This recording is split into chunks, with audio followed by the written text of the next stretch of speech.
യുവതി ഭർതൃഗൃഹത്തിൽ തൂങ്ങി മരിച്ചത് 8 മാസം ഗർഭിണിയായിരിക്കെ. മാഞ്ഞൂർ കണ്ടാംപാടം മുതുക്കാട്ട് പറമ്പിൽ അഖിൽ മാനുവലിന്റെ ഭാര്യ അമിത സണ്ണിയാണ് പ്രസവം അടുത്തിരിക്കുന്ന സമയത്ത് ജീവനൊടുക്കിയത്. ഭർത്താവുമായി വഴക്കുണ്ടായതിന് പിന്നാലെയാണ് അമിത ആത്മഹത്യ ചെയ്തത്. അമിതയുടെ മരണത്തിൽ ദുരൂഹത ആരോപിച്ച് കുടുംബം രംഗത്ത് എത്തി.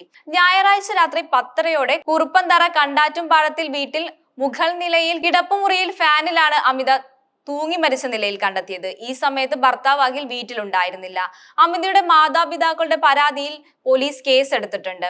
പോലീസ് അസ്വാഭാവിക മരണത്തിനാണ് കേസെടുത്തത്. ഞായറാഴ്ച രാവിലെ മുതൽ അഖിലയും അമിതയും വഴക്കുണ്ടായിരുന്നുവെന്നും രാത്രി അഖിൽ പുറത്തു പോയതിന് പിന്നാലെയാണ് മകൾ ജീവനൊടുക്കിയെന്നും മകളുടെ മരണത്തിന് സംശയമുണ്ടെന്നും അമിതയുടെ മാതാപിതാക്കളായ സണ്ണിയും എൽസമ്മയും പറഞ്ഞു. വിവാഹ സമയത്ത് 15 പവനും 2 ലക്ഷം രൂപയും നൽകിയിരുന്നു. ഇപ്പോൾ ഒരു തരി സ്വർണം പോലും മകളുടെ പക്കൽ ഇല്ലെന്നും ഏപ്രിൽ പകുതിയോടെ പ്രസവ തീയതി നിശ്ചയിച്ച് കാത്തിരിക്കുമ്പോഴാണ് അമിതയുടെ മരണമെന്നാണ് ഞെട്ടിക്കുന്ന വസ്തുത.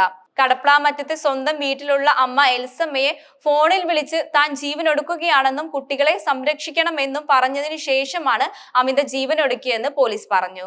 തുടർന്ന് എൽസമ്മ അഖിലയെ ഫോണിൽ വിളിച്ചിരുന്നു. അഖിൽ വീട്ടിലെത്തിയപ്പോൾ മുറി അകത്തുനിന്നും പൂട്ടിയ നിലയിലായിരുന്നു. വാതിൽ ചവിട്ടിപ്പൊളിച്ച് അകത്തു കടന്ന് ഉടൻ ആശുപത്രിയിൽ എത്തിച്ചെങ്കിലും മരിച്ചിരുന്നു. 4.5 വർഷം മുമ്പായിരുന്നു അമിതയെയും അഖിലിനെയും വിവാഹം. ഇരുവർക്കും 2 മക്കളുണ്ട്. സൗദിയിൽ നഴ്സായി ജോലി ചെയ്തിരുന്ന അമിത 1 വർഷം മുമ്പാണ് നാട്ടിലെത്തിയത്. സംസ്കാരം ഇന്ന് 4-ന് കടപ്ലാമറ്റം സെന്റ് മേരീസ് പള്ളിയിൽ. പിതാവ് കടപ്ലാമറ്റം നൂറ്റിയാനിക്കുന്നിൽ സണ്ണി, മക്കൾ അനേയ, അന്ന.